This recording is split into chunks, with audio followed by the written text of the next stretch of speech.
Dear students, Durga tutorial के online class में आपका स्वागत है।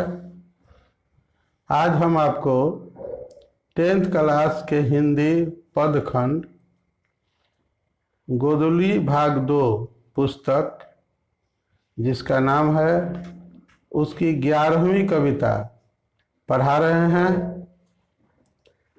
इसके कवि जो हैं वो हैं जीवनानंद दास। जीवनानंद दास का जन्म 17 फरवरी 1899 ईस्वी को बोरीसाल, जो आज बांग्लादेश में है, में हुआ था। रविंद्रनाथ ठाकुर के बाद कि ये बंगाल के सबसे जनप्रिय कवि में इनकी गिनती होती है। उन्हें 1955 में मरणोपरांत श्रेष्ठ कविता के लिए साहित्य अकादमी पुरस्कार से सम्मानित किया गया। 1926 में उनका पहला कविता संग्रह प्रकाशित हुआ। झरा पालक, धूसर पांडुलिपि, बनलता सेन, महापृथ्वी, रूपसी बंगला, ये सब उनकी बहुचर्चित कृतियां हैं। रविंद्रनाथ के रूमानी कविता के प्रभाव को इन्होंने अस्वीकार किया और अपनी एक अलग काव्य भाषा का जन्म दिया, जो पहले पाठक समाज को गवारा नहीं था। परंतु 20वीं सदी के शेष भाग से वह उभर कर आए और पाठक के दिलो दिमाग पर छा गए। पहले तो रविंद्रनाथ भी उनके काव्य भाषा के खिलाफ कटु आलोचना किए। उनके जीवन काल में वह केवल 269 कविताएं प्रकाशित करा पाए, जिसमें 162 था उनके प्रकाशित संकलनों में। उनके मृत्यु के बाद उनके सारे अप्रकाशित कविताएं प्रकाशित होने के पश्चात यह संख्या 800 से भी अधिक हो गई। यहाँ तक कि उनके घर से 12 अप्रकाशित उपन्यास मिले, जो अपने आप में अभिनव थे। इसके अलावा 35 कहानियां भी मिली। उनका पारिवारिक जीवन बहुत ही दुखद था। 1954 में जब एक दिन वह कोलकाता के ट्राम से कुचले पाए गए, तो लोगों का मानना था कि वह आत्महत्या कर लिए हैं। ये रहा आपका जीवनानंद दास जी का कवि परिचय। अब हम इनकी कविता जो है, जिसका शीर्षक है लौट कर आऊंगा फिर।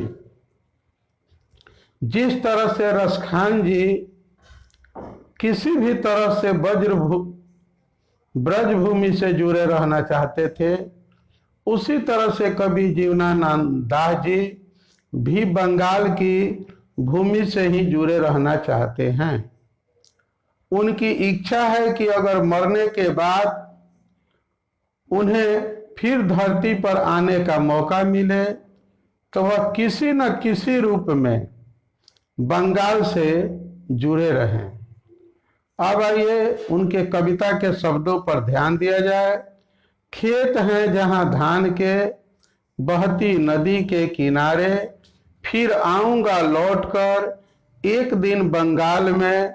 नहीं शायद होऊंगा मनुष्य, तब होऊंगा अबाबिल, या फिर कौवा उस भोर का फूटेगा नई धान की फसल पर, जो कुहरे के पालने से कटहल की छाया तक भरता पेंग आऊंगा एक दिन। इस स्टेंजा में कवि जो है कहना चाहता है कि बंगाल में जहां पर नदियां बहती हैं, नदियों के किनारे जहां हरे भरे धान के खेत हैं, मैं एक दिन बंगाल में फिर लौट कर आऊंगा। अगर मुझे मनुष्य बनने का मौका नहीं मिलेगा, तो मैं आबाबिल पक्षी भी बनकर आऊंगा। आबाबिल एक काले रंग की छोटी चिड़िया का नाम है, या फिर कौवा ही बनकर आऊंगा। धान की फसलों पर जो है मैं फिर से पक्षी बनकर बैठूंगा, या पेंगुइन ही बन जाऊंगा। पेंगुइन कहते हैं सारस पक्षी को, कुछ लोग क्रंच पक्षी को भी पेंगुइन कहते हैं। तो कहते हैं मैं पेंगुइन चिड़िया बनकर भी आऊंगा, लेकिन बंगाल की धरती पर जरूर आऊंगा। बनकर शायद हंस मैं किसी किशोरी का घुंघरू लाल पैरों में तैरता रहूंगा बस दिन दिन भर पानी में।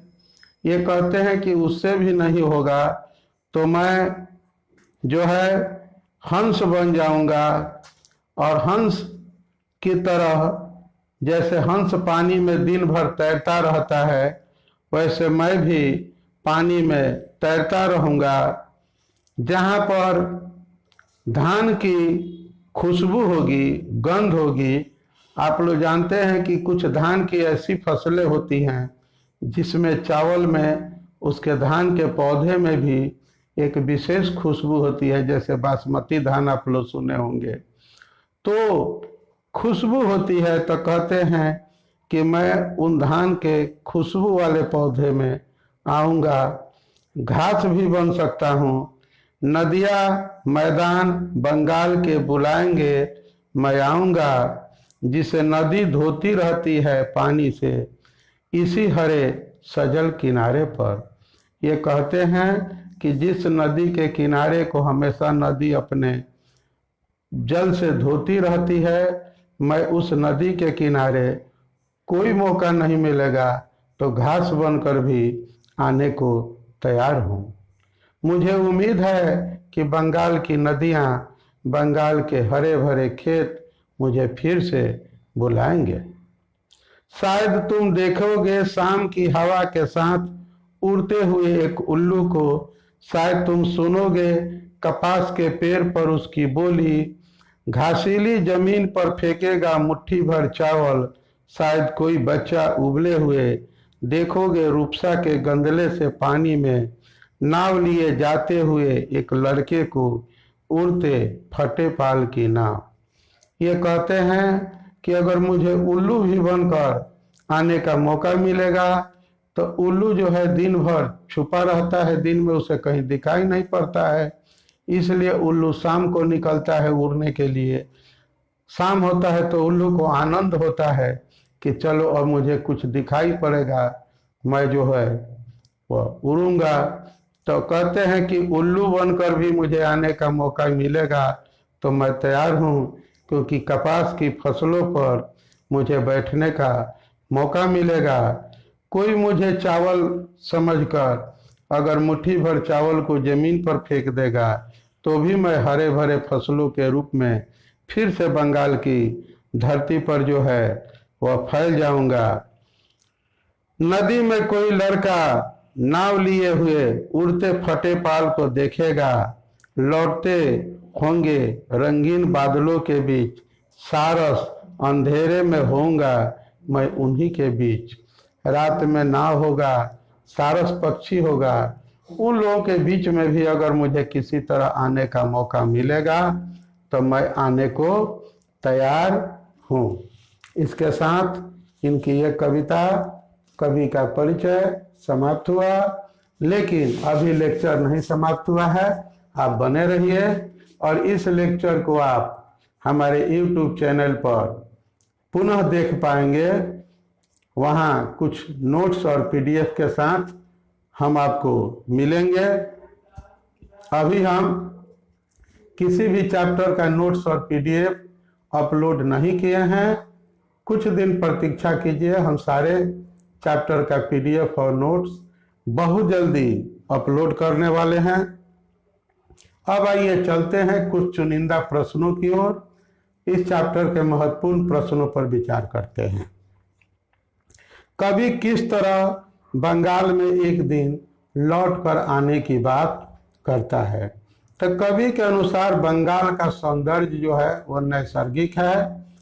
वहाँ बहती हुई नदियाँ हैं, उनके किनारे लहराती फसलों वाली धान की खेती है।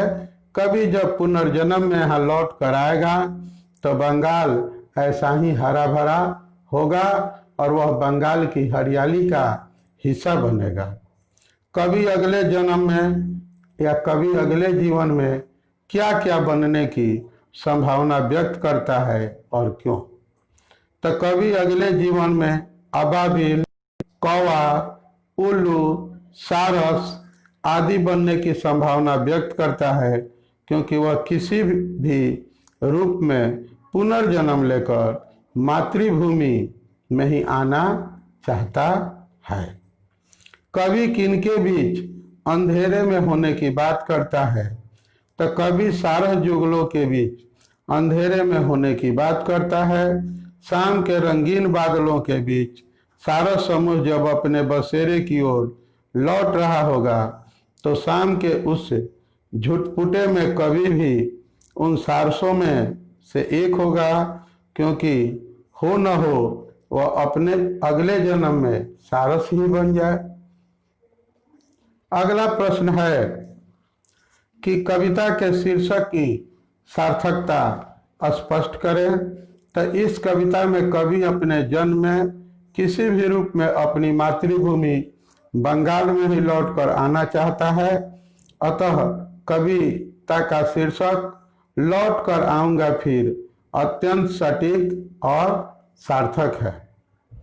कवि अगले जन्म में अपने मनुष्य होने में क्यों संदेह व्यक्त करता है, क्या कारण हो सकता है। तो कवि को पुनर्जन्म की प्रक्रिया का परंपरा आधारित अनुमानित ज्ञान मात्र है। वह नहीं जानता कि मनुष्य का पुनर्जन्म मनुष्य में होता है या किसी अन्य योनि में, अतः अगले जन्म में वह खुद के मनुष्य होने में संदेह व्यक्त करता है। इसी के साथ आपका ये पाठ का शॉर्ट क्वेश्चन समाप्त हुआ। अब मैं आपको एक व्याख्यात्मक पंक्ति जो है वो समझा रहा हूँ। खेत है जहाँ धान के, बहती नदी के किनारे, फिर आऊँगा लौटकर एक दिन बंगाल में। तो आप इसको अगर लिखना चाहेंगे तो लिखेंगे कि प्रस्तुत पंक्तियाँ लौट कर आऊँगा शीर्षक कविता से ली गई हैं। इसके रचयिता जीवनानंद दास जी हैं। लौट कर आऊँगा